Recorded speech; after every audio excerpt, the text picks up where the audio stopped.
आज का हमारा टॉपिक है बेसिक इलेक्ट्रॉनिक्स।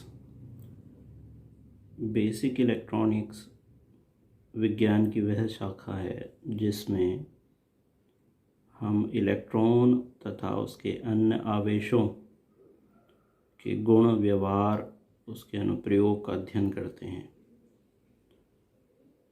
इलेक्ट्रॉन, जैसा आप जानते हैं, प्रकृति का मूल कण है जो न्यूनतम द्रव्यमान और न्यूनतम ऋणावेश रखता है। यह दो प्रकार से गति करता है, एक चक्रण गति और दूसरी कक्षीय गति। इलेक्ट्रॉन की जो गतियां हैं, विभिन्न प्रकार की प्रक्रियाएं हैं, ये ही जितने भी हमारे इलेक्ट्रिकल यंत्र हो गए, उपकरण जैसे कंप्यूटर, टीवी आदि का मूल आधार माना जाता है। इलेक्ट्रॉन्स के प्रवाह के आधार पर ही वैद्युतिक पदार्थ को चालक, कुचालक एवं अर्धचालक में बांटा जाता है। तो बेसिक इलेक्ट्रॉनिक्स को पढ़ने से पहले हम दो चीज़ों के बारे में जानेंगे। पहला है पैसिव कंपोनेंट या निष्क्रिय अवयव। पैसिव या निष्क्रिय अवयव वे कंपोनेंट होते हैं जो ओम तथा किरचॉफ के नियम का पालन करते हैं। कंपोनेंट को हम पुर्जे भी कहते हैं। ये जो पैसिव या निष्क्रिय अवयव होते हैं, ये ऊर्जा को अपने अंदर स्टोर कर सकते हैं तथा इनको चलाने के लिए बाह्य स्रोत की आवश्यकता नहीं पड़ती है। जैसे प्रतिरोधक होता है रजिस्टर, कैपेसिटर होता है जिसका हम यूज़ करते हैं आपकी मोटर्स में, इंडक्टर होता है। तो ये जो आपके कंपोनेंट हैं, इनको चलाने के लिए किसी बाह्य ऊर्जा की या किसी बाह्य स्रोत की आवश्यकता नहीं होती है। तो पहला तो हमारा हो गया कौन सा, पैसिव या निष्क्रिय अवयव। अब हम आते हैं जो हमारा दूसरा है, उसको हम कहते हैं एक्टिव या सक्रिय अवयव। जैसे हमने पढ़ा पैसिव या निष्क्रिय अवयव, इसमें हम देखते हैं कि निष्क्रिय का मतलब होता है जिसको जो है चलाने के लिए बाह्य स्रोत की आवश्यकता ना पड़े। तो एक्टिव या सक्रिय अवयव में क्या होता है, ये वे कंपोनेंट होते हैं जो ओम के नियम का पालन नहीं करते हैं। ये कंपोनेंट वोल्टेज या धारा के रूप में ऊर्जा को उत्पन्न करते हैं। तो एक्टिव जो कंपोनेंट होते हैं वो हमारे वोल्टेज या धारा के रूप में ऊर्जा को उत्पन्न करते हैं और उसको एम्पलीफाई कर सकते हैं। यानी कि ये एक्टिव कंपोनेंट जो हमारी वोल्टेज होती है या धारा होती है उसको बढ़ा सकते हैं, उसको एम्पलीफाई कर सकते हैं, और इनको चलाने के लिए बाह्य स्रोत की आवश्यकता होती है।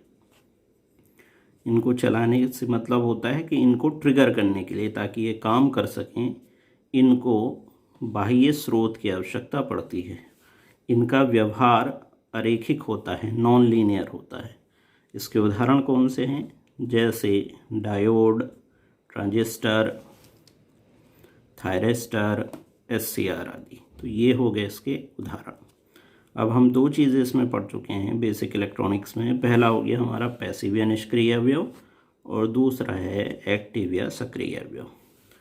अब जैसा मैंने आपको बताया था कि इलेक्ट्रॉन्स के प्रवाह के आधार पर वैद्युतिक पदार्थ को चालक, कुचालक और अर्धचालक में बांटा जाता है। तो अब हम पढ़ेंगे चालक, कुचालक और अर्धचालक के बारे में। लेकिन उससे पहले हमें पढ़ना पड़ेगा energy band gap. Energy band gap क्या होता है? एनर्जी बैंड गैप होता है जो हमें परमाणु की जितनी कक्षा हैं उसमें जो ऊर्जा एकत्र होती है उसके बारे में हमें बताता है।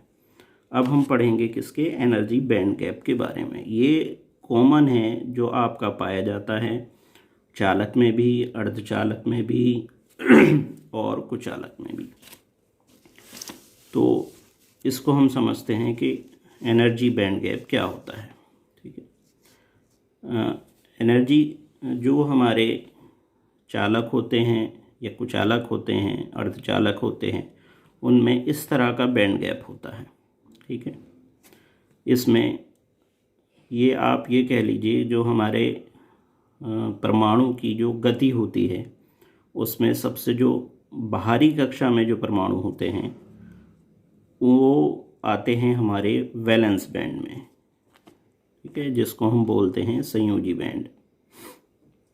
ये जो वैलेंस बैंड होता है ये पार्शली फिल होता है। पार्शली फिल का मतलब ना तो पूरा भरा होता है ना आधा भरा होता है, ना पूरा भरा होता है ना बिल्कुल ही ख़त्म होता है। इसमें कुछ ना कुछ जो इलेक्ट्रॉन्स होते हैं वो हमारे इसमें गति करते हैं। दूसरा होता है हमारा कंडक्शन बैंड। कंडक्शन बैंड होता है हमारा चालक बंध या चालन बैंड। इसमें जो हमारा वैलेंस बैंड होता है यहाँ से गति करके जो इलेक्ट्रॉन होते हैं वो पहुँचते हैं कंडक्शन बैंड में। कंडक्शन बैंड में जितने ज़्यादा इलेक्ट्रॉन होंगे वह पदार्थ हमारा क्या हो जाएगा, चालक हो जाएगा। और ये होता है इन दोनों के बीच में जो एक सतह होती है उसको हम बोलते हैं एनर्जी गैप, जिसको ऊर्जा अंतराल भी बोला जाता है। ठीक है, तो ये जो वैलेंस बैंड है यहाँ से इलेक्ट्रॉन्स गति करते हुए हमारे जाते हैं किसमें, कंडक्शन बैंड में। और ये जो एनर्जी गैप है, ये जो पर्थ है यहाँ से लेकर यहाँ तक, ये हमारे जो चालक होते हैं, अर्धचालक होते हैं और कुचालक होते हैं, उसमें इसकी मोटाई अलग अलग होती जाती है और इस पर तापमान का भी फर्क पड़ता है। ठीक है, तो ये चीज़ आपको ध्यान में रखनी है। इसी के थ्रू हम जानेंगे कि जो हमारा सेमीकंडक्टर होता है या अर्धचालक होता है उसमें अलग अलग तापमान में किस तरह के परिवर्तन होते हैं। तो अब हम एनर्जी बैंड गैप जो है इसको हम पढ़ चुके हैं। ये इसका डायग्राम है, किस तरह जो हमारे पदार्थ होते हैं उसमें ये ऊर्जा की जो है पर्थ होती है। अब हम पढ़ेंगे जो विद्युतीय पदार्थ हैं। विद्युतीय पदार्थ हमारे, जैसा कि आप जानते हैं, 3 प्रकार के होते हैं। एक हो गया चालक, एक हो गया कुचालक और एक हो गया अर्धचालक। अब हम पढ़ेंगे विद्युतीय पदार्थ के बारे में। तो चालक जो होता है उसको आप सभी लोग जानते हैं। चालक क्या होता है, ऐसे पदार्थ जिनमें से विद्युत धारा आसानी से प्रवाहित हो सकती है और इनमें क्या होता है, मुक्त इलेक्ट्रॉनों की संख्या अधिक होती है। उदाहरण कौन कौन से होते हैं, जैसे चांदी, तांबा, एल्युमिनियम, लोहा और भी ऐसे पदार्थ जिनके अंदर से विद्युत धारा प्रवाहित हो सकती है। ठीक है, वो कहलाते हैं हमारे चालक पदार्थ। इनको हम क्या कहते हैं, कंडक्टर भी कहते हैं। ठीक है, जो हमारे चालक पदार्थ होते हैं वो क्या कहलाते हैं, कंडक्टर कहलाते हैं। तो ऐसे पदार्थ जिनके अंदर से विद्युत धारा आसानी से प्रवाहित हो सकती है, या ऐसे पदार्थ जो अपने अंदर से विद्युत धारा को बहने देते हैं, ठीक है, वो कहलाते हैं हमारे चालक। और इनमें मुक्त इलेक्ट्रॉनों की संख्या क्या होती है, अधिक होती है। यह आपको क्लियर हो गया चालक। अब हम आते हैं अचालक। अचालक क्या होते हैं, अचालक इंसुलेटर जो होते हैं हमारे, उसको हम क्या कहते हैं, अचालक भी कहते हैं। ये कौन से पदार्थ हैं, ऐसे पदार्थ जिनमें विद्युत धारा का प्रवाह सामान्य परिस्थितियों जैसे वोल्टेज, तापक्रम आदि में नहीं होता है और इनमें मुक्त इलेक्ट्रॉनों की संख्या क्या होती है, नगण्य होती है, बहुत कम होती है, ना के बराबर होती है। जैसे अभ्रक, कांच, एस्बेस्टर, बेकेलाइट या आपका कौन सा हो गया एक पीवीसी। ठीक है, तो ये होते हैं हमारे कौन से, अचालक पदार्थ। इनको बोलते हैं हम इंसुलेटर। अब इंसुलेटर जैसे आपका पीवीसी हो गया, इसमें से आपको विद्युत धारा तो बह नहीं सकती। आपका पीवीसी का यूज़ सबसे ज़्यादा किस में किया जाता है? जो हमारे वायर्स आजकल हो रहे हैं, फ्लेक्सिबल वायर चल रहे हैं, उसमें हम अचालक के रूप में किसका प्रयोग करते हैं? पीवीसी का। और अचालक में हमारी विद्युत धारा का प्रवाह नहीं होता। ठीक है, तो ये इंसुलेशन के रूप में भी हम किसका क्या करते हैं? अचालक पदार्थों का प्रयोग करते हैं। तो चालक पदार्थ हम पढ़ चुके हैं, चालक पदार्थ और अचालक पदार्थ दोनों पढ़ चुके हैं। अब आते हैं हम तीसरा जो है अर्धचालक पदार्थ। अर्धचालक पदार्थों में क्या होता है? ये जो पदार्थ होते हैं, इन पदार्थों में चालकता का स्तर चालकों और अचालकों के बीच का होता है। ठीक है, और इन पदार्थों के परमाणु की अंतिम कक्षा में केवल कितने इलेक्ट्रॉन होते हैं? 4 इलेक्ट्रॉन पाए जाते हैं। ठीक है, इसमें हमने देखा था यहाँ पर कितने होते हैं? मुक्त इलेक्ट्रॉन्स जिस पदार्थ में ज़्यादा होंगे वो उतना अच्छा क्या होगा? हमारा चालक या कंडक्टर होगा। अचालक में हमने पढ़ा जिसमें मुक्त इलेक्ट्रॉनों की संख्या क्या होगी? नगण्य होगी, वो हमारा क्या कहलाएगा? अचालक कहलाएगा। इसी तरह अर्धचालक में क्या होता है? अर्धचालक में जो परमाणु की अंतिम कक्षा में कितने होते हैं? केवल 4 इलेक्ट्रॉन होते हैं। ठीक है, अब ये आपने पढ़ा कि अर्धचालक में चालकता का स्तर चालकों एवं अचालकों के बीच का होता है। तो चालक पदार्थ जैसे हमारा चांदी हो गया या हमारा तांबा हो गया, और अचालक पदार्थ कौन से हो गए? अभ्रक हो गया या कांच हो गया। यानी कि जो हमारे अर्धचालक पदार्थ होंगे उसमें जो चालकता होगी, चालकता मतलब जो विद्युत प्रवाहित करने की क्षमता होगी, वो चालक से क्या होगी? कम होगी, यानी कि चांदी से तो कम होगी। लेकिन जो हमारा अभ्रक है या कांच है, इससे क्या होगी? इससे ज़्यादा होगी।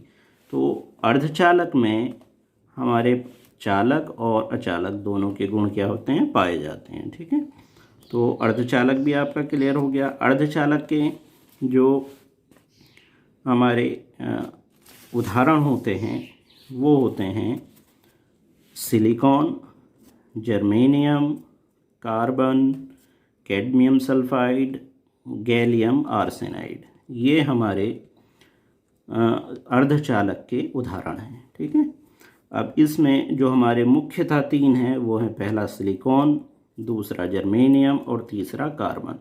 सबसे ज़्यादा जो अर्धचालक यूज़ होता है वो होता है सिलिकॉन। ठीक है, अब जो हमारा इलेक्ट्रॉनिक्स है वो पूरा बेस्ड है किस पर? अर्धचालक पर।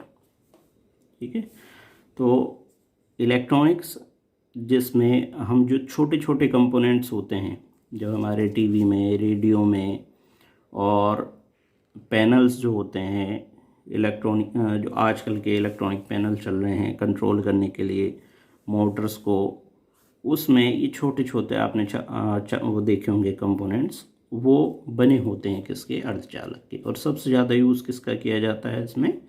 सिलिकॉन जो पदार्थ है उसको यूज़ करके ये अर्धचालक या सेमीकंडक्टर डिवाइसेस हमारी बनाई जाती हैं।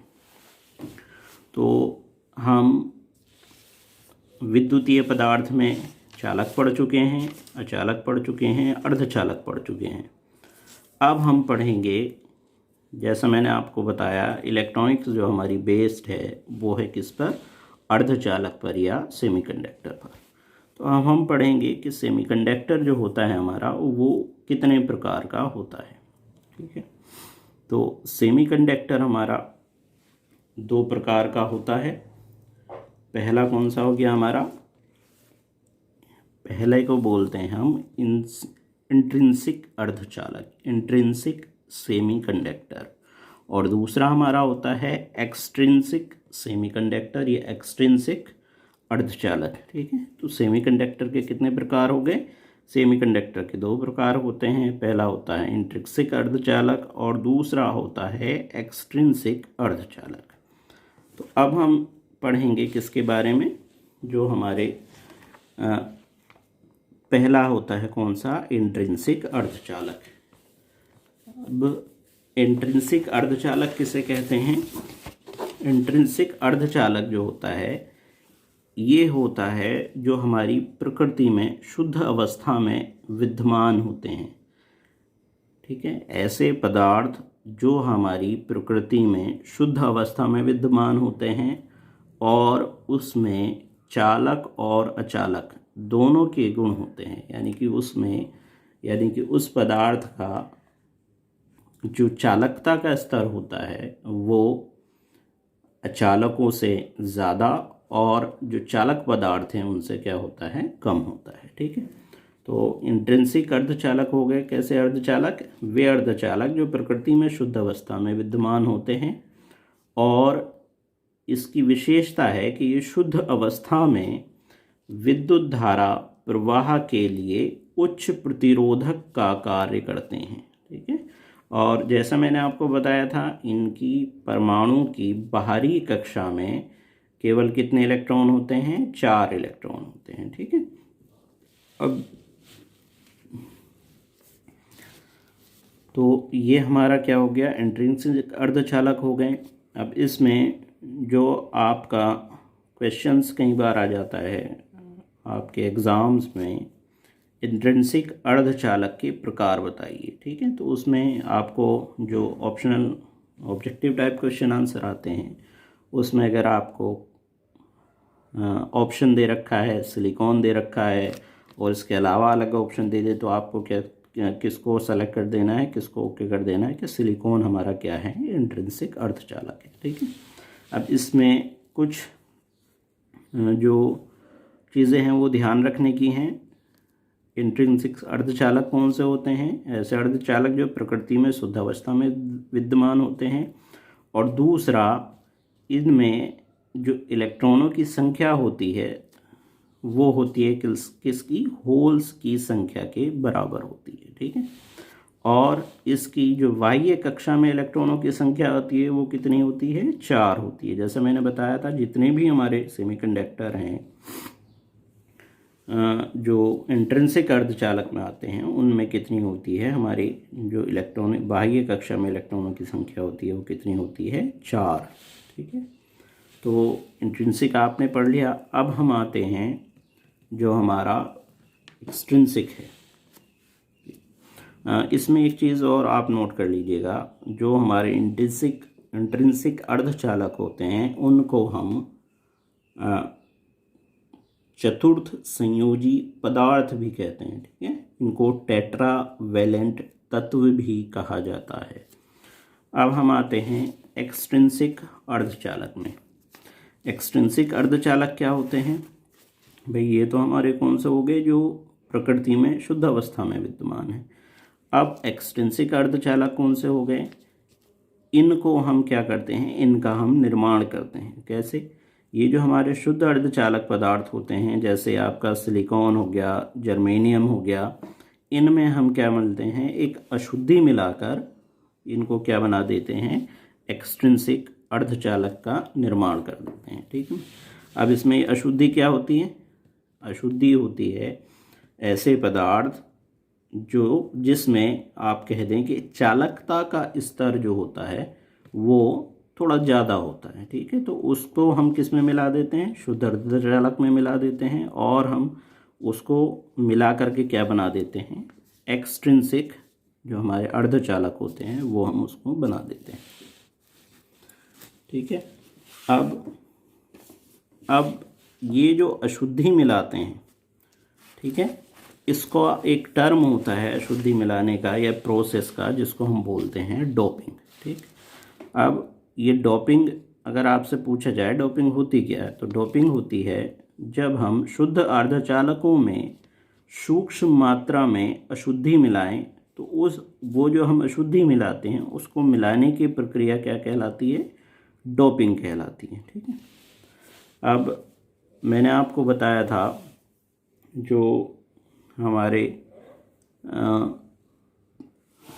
पदार्थ हैं अर्धचालक, उसमें जो एनर्जी बैंड गैप होता है उसके बारे में थोड़ा सा जानकारी ले लेते हैं कि किस तरह का होता है। इससे पहले मैंने आपको बताया था जो हमारे जितने भी पदार्थ होते हैं उसमें एनर्जी बैंड गैप किस तरह का होता है।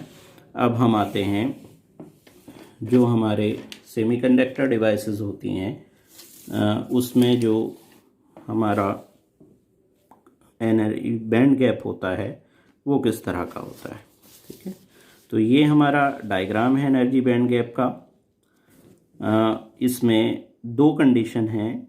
ये जो एनर्जी बैंड गैप है ये हमारा है जो परम शून्य ताप होता है। परम शून्य ताप मतलब जो हमारा 0 केल्विन ताप है।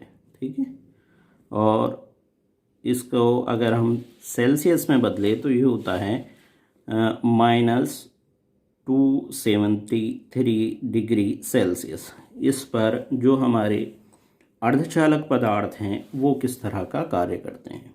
ठीक है, तो इस तापमान पर हमारे जितने भी अर्धचालक हैं, जैसे आपका सिलिकॉन हो गया, जर्मेनियम हो गया, और कार्बन हो गया, तो ये जो है हमारे परम शून्य ताप पर ये काम करते हैं किसका, इंसुलेटर का। ठीक है, क्योंकि आपको मैंने बताया था कि इसमें अर्धचालकों में किस किस का गुण होता है, चालकों का भी गुण होता है, और किसका, अर्धचालक जो हमारे कुचालक हैं या इंसुलेटर हैं, दोनों का गुण पाया जाता है। ठीक है, तो ये जो अर्धचालक होते हैं वो परम शून्य ताप पर किसका काम करते हैं, इंसुलेटर का काम करते हैं। ठीक है, तो ये हमारा किस में, एक हो गया कौन सा, वैलेंस बैंड, ये हो गया कौन सा आपका, एनर्जी गैप।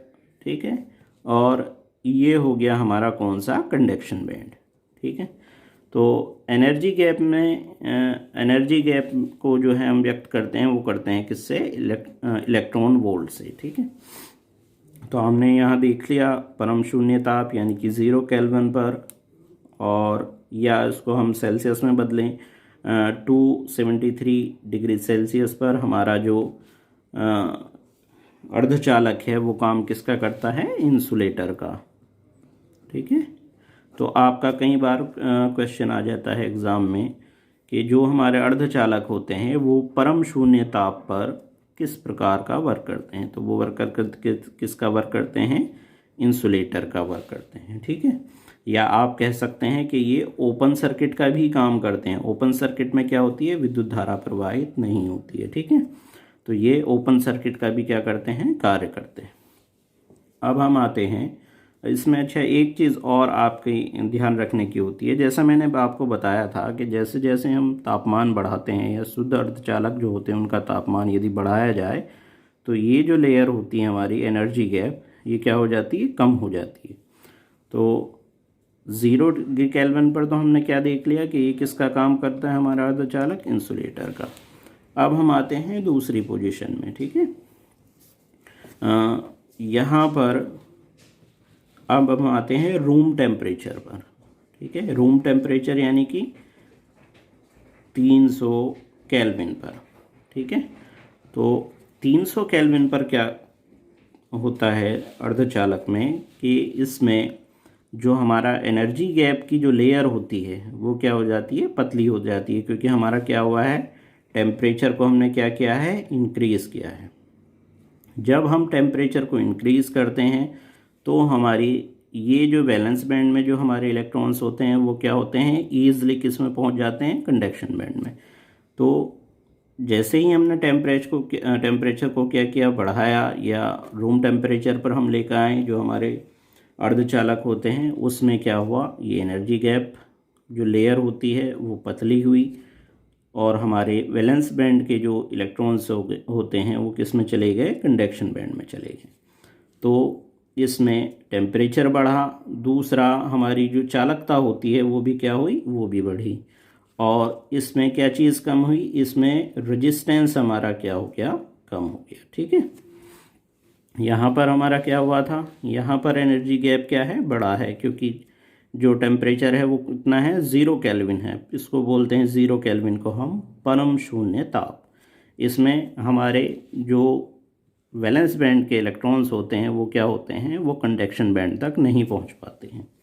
तो इसमें जैसे टेम्परेचर भी इसका क्या होता है, डाउन होता है। जब टेम्परेचर इसका डाउन है तो हमारा जो चालकता होती है वो भी क्या होती है, कम होती है, लेकिन इसमें रेजिस्टेंस जो होता है वो कैसा होता है, हाई होता है। ठीक है, तो ये चीज़ आपको ध्यान में रखनी है। एनर्जी बैंड गैप अब हम अर्धचालक का हम देख चुके हैं कि किस तरह का एनर्जी बैंड गैप होता है। इसमें ये दो जो अवस्थाएं हैं इनको आपको ध्यान में रखना है। पहली अवस्था होगी कि अर्धचालक जो हमारा होता है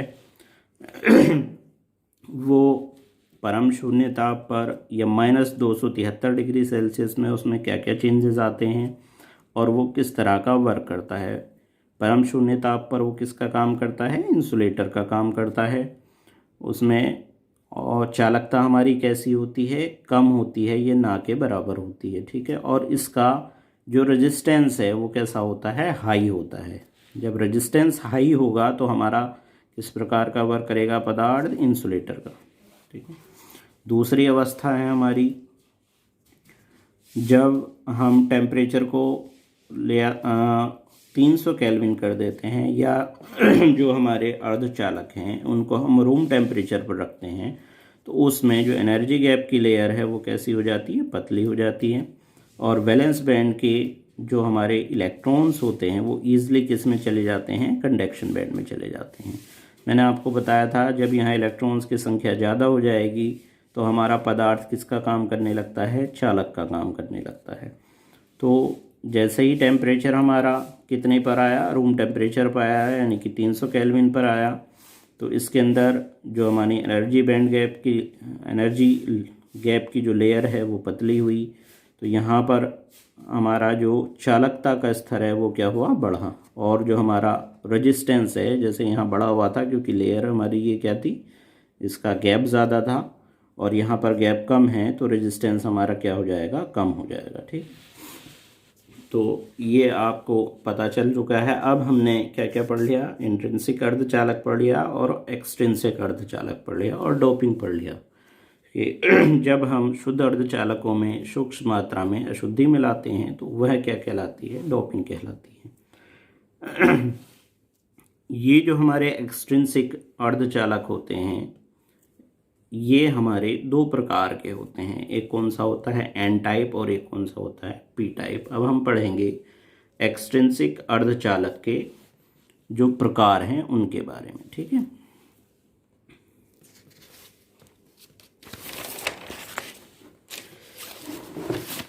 अब हम जैसे मैंने आपको बताया एक्सट्रिंसिक अर्धचालक या एक्सट्रिंसिक सेमीकंडक्टर जो होते हैं वो दो प्रकार के होते हैं, एक होता है पी टाइप, एक होता है एन टाइप।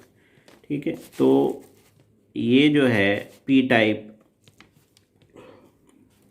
इसमें क्या क्या होता है, जब हम शुद्ध अर्धचालक में, शुद्ध अर्धचालक कौन सा हो गया, जैसे जर्मेनियम हो गया और सिलिकॉन हो गया, इसमें इंडियम या गैलियम जो पदार्थ होते हैं इनको अशुद्धि के रूप में हम मिलाते हैं, तो हमारा जो पदार्थ बनता है एक्सट्रिंसिक सेमीकंडक्टर में वो बनता है किसका, पी टाइप का। ठीक है, और इंडियम या गैलियम ये कौन से होते हैं, त्रिसंयोजी तत्व होते हैं, यानी कि इनके जो परमाणु के बाहरी या अंतिम कक्षा में जो इलेक्ट्रॉन होते हैं उनकी संख्या कितनी होती है, उनकी संख्या होती है 3, इसलिए इनको क्या बोला जाता है, ट्राइवेलेंट या त्रिसंयोजी तत्व।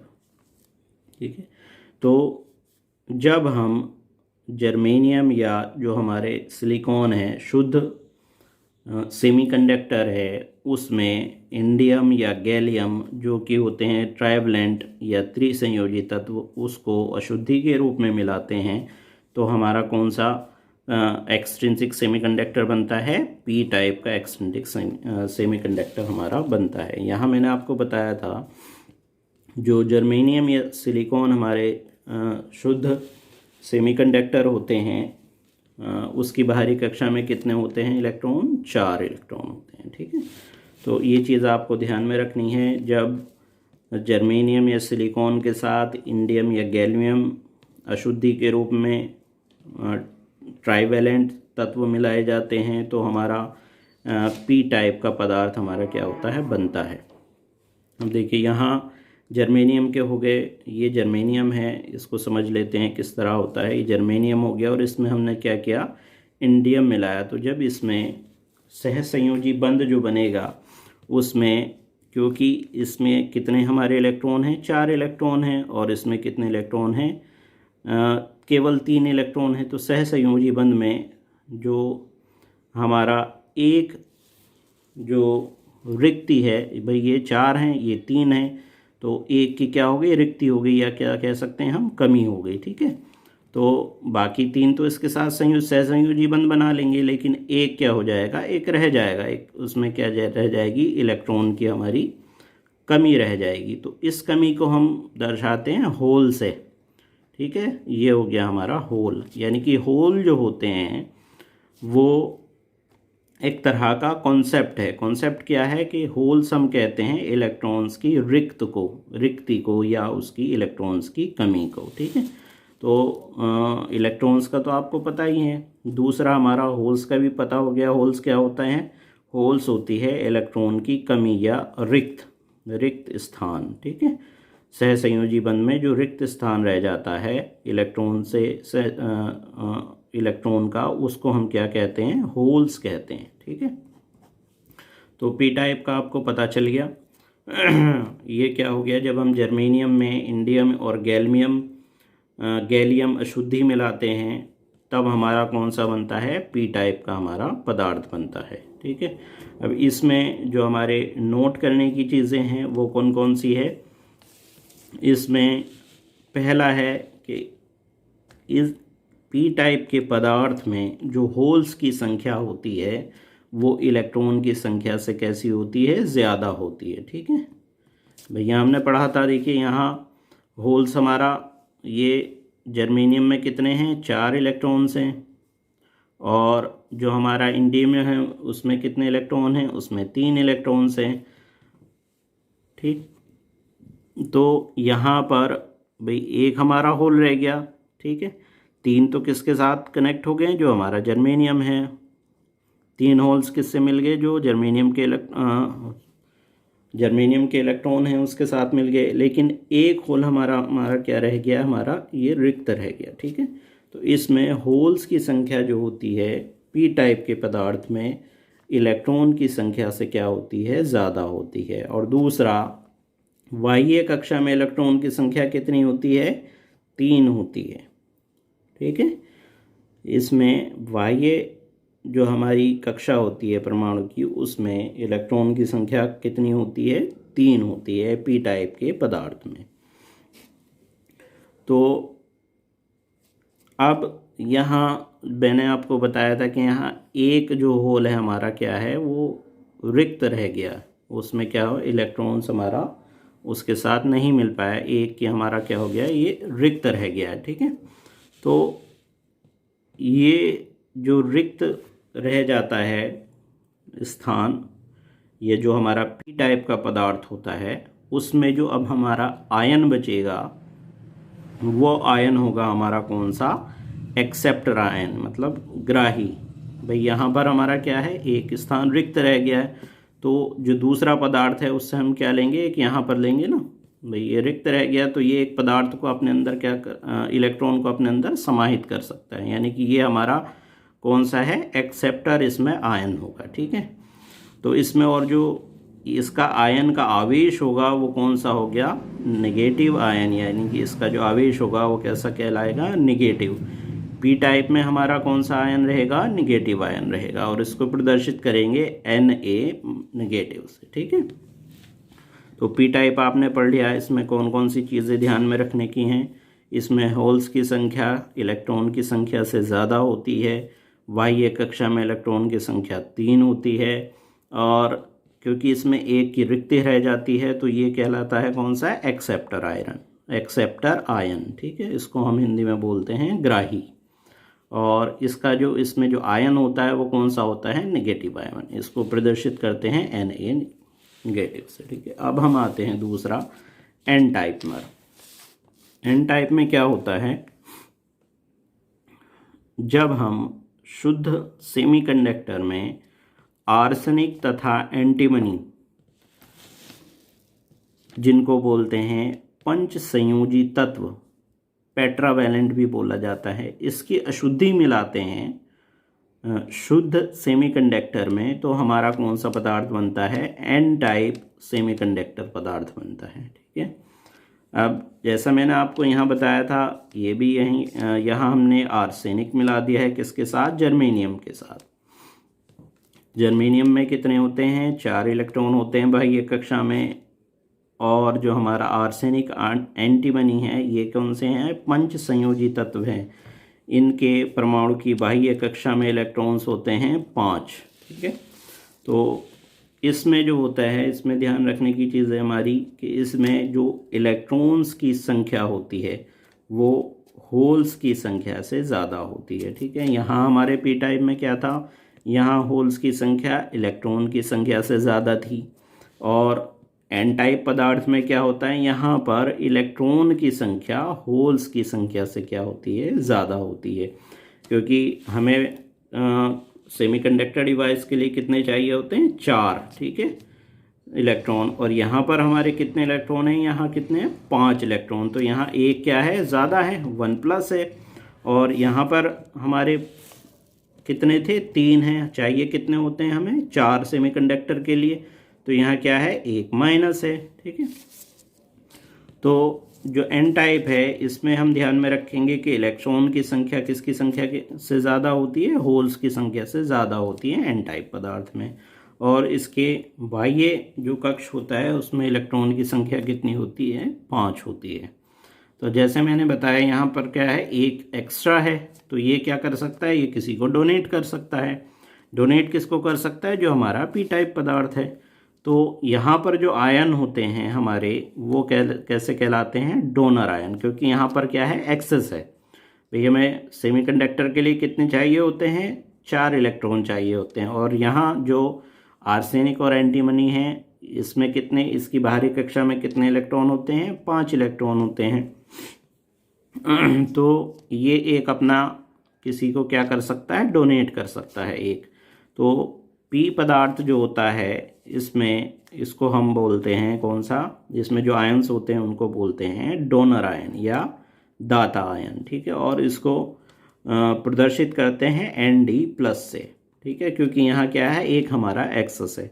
तो जो हमारा एन टाइप पदार्थ होता है उसमें कौन से होते हैं, पॉजिटिव आयन ज़्यादा होते हैं। जो हमारा पी टाइप पदार्थ है उसमें कौन से होते हैं, नेगेटिव आयन ज़्यादा होते हैं। ठीक है, अब आता है कि ये जो है एन टाइप और पी टाइप, इसके अंतर्गत और कौन कौन से पदार्थ आते हैं जिनको मिला करके हम सेमीकंडक्टर डिवाइस बना सकते हैं। पी टाइप पदार्थ में और कौन कौन से पदार्थ होते हैं, देखिए, एक होता है बोरान, दूसरा होता है एल्युमिनियम, तीसरा होता है गैलियम, चौथा होता है इंडियम, और 5वां होता है आपका थैलियम। ये जो पदार्थ हैं इनको हम मिला करके कौन से पी टाइप जो हमारा सेमीकंडक्टर होता है एक्सट्रिंसिक, उसका निर्माण हम कर सकते हैं। ठीक है, तो ये पदार्थ ये नोट कर लीजिए आप, इसमें बोरान हो गया, एल्युमिनियम हो गया, गैलियम हो गया, इंडियम हो गया, थैलियम हो गया, इनको अगर हम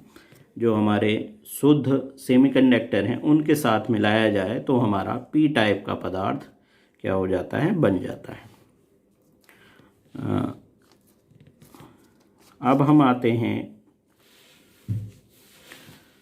जो हमारा एन टाइप का पदार्थ है। एन टाइप में जैसे मैंने बताया था, इसके बाहरी कक्षा में जो इलेक्ट्रॉन की संख्या कितनी होती है, 5 होती है। ठीक है, तो आर्सेनिक और एंटीमनी मैं बता चुका हूँ। इसके अलावा और कौन कौन से पदार्थ हैं जिनको अगर हम शुद्ध सेमीकंडक्टर में मिला दें तो एक्सट्रिंसिक सेमीकंडक्टर बन जाते हैं। वो हैं नाइट्रोजन, फास्फोरस, आर्सेनिक, एंटीमनी और बिस्मथ। ठीक है, तो ये आप नोट कर लीजिए। पहला कौन सा हो गया, जो पी टाइप में होता है वो कौन सा, boron, aluminium, gallium, indium, thallium. और इसी तरह एन टाइप में आता है nitrogen, phosphorus, arsenic, antimony, bismuth. ठीक है, अब इसको आपको याद करने का क्या तरीका होगा, अगर आप इसको याद करना चाहते हैं तो एक शॉर्ट ट्रिक है। वो क्या है भाई, बी से क्या हो गया, बैंगन, एल से क्या हो गया, आलू, जी ए क्या हो गया, गाजर, और ये क्या हो गया में, और ये क्या हो गया थैले, यानी कि बैंगन, आलू, गाजर किस में, थैले में। ठीक है, तो इस तरह से आप इसको शॉर्ट ट्रिक के द्वारा आप याद कर सकते हैं, जो हमारा किस में आता है, पी टाइप पदार्थ में। अब आते हैं हम किस में, एन टाइप में। इसकी शॉर्ट ट्रिक क्या होगी, न्यूजीलैंड, पाकिस्तान, ऑस्ट्रेलिया सब क्या हैं, बेकार हैं या बीमारी हैं। आप इस तरह से भी इसको क्या कर सकते हैं, याद कर सकते हैं। ठीक है, तो ये हमारे इनको नोट कर लीजिएगा। ये हमारे जो पदार्थ होते हैं, इनको अगर हम किस में मिला दें, शुद्ध सेमीकंडक्टर में अगर हम मिला दें, तो कौन से पदार्थ का निर्माण होता है, एन टाइप का।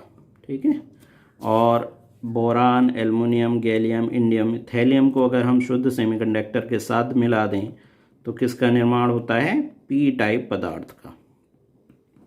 तो ये हमारा आज का टॉपिक यहीं ख़त्म होता है। इसके बाद हम पढ़ेंगे जो हमारा पीएन जंक्शन होता है या पीएन डायोड होता है। जैसे मैंने बताया था, इनको मिला हम तत्व बनाते हैं, पी और एन टाइप का तत्व बना देते हैं।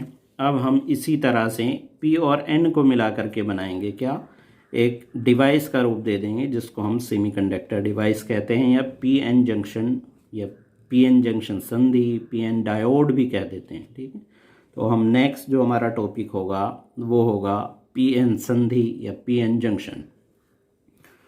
और इसमें ये जो हमारा आज का टॉपिक कवर किया है, इसमें अगर आपको कोई चीज़ समझ में नहीं आई है तो आप कमेंट के थ्रू आप मुझे बता सकते हैं जहाँ पर आपको समझ में नहीं आया है, और अपने जो भी सुझाव है आप वो दे सकते हैं। आपको ये वीडियो कैसी लगी इसके बारे में आप बता सकते हैं। और जल्दी ही हम जो हमारी फर्स्ट ईयर की क्लासेस हैं या सेकेंड ईयर की क्लासेस हैं, फिटर की, इलेक्ट्रीशियन की, और हमारी HSI की जो क्लासेस हैं वो भी हम जल्दी शुरू करेंगे। उम्मीद है कि आपको ये वीडियो पसंद आई होगी और आप घर में रहें, बराबर आप कंटिन्यू अपनी तैयारी करते रहें। इसी तरह आपको जो मैंने आपका नेक्स्ट टॉपिक बताया है उसकी वीडियो भी आपको बहुत जल्द मिल जाएगी।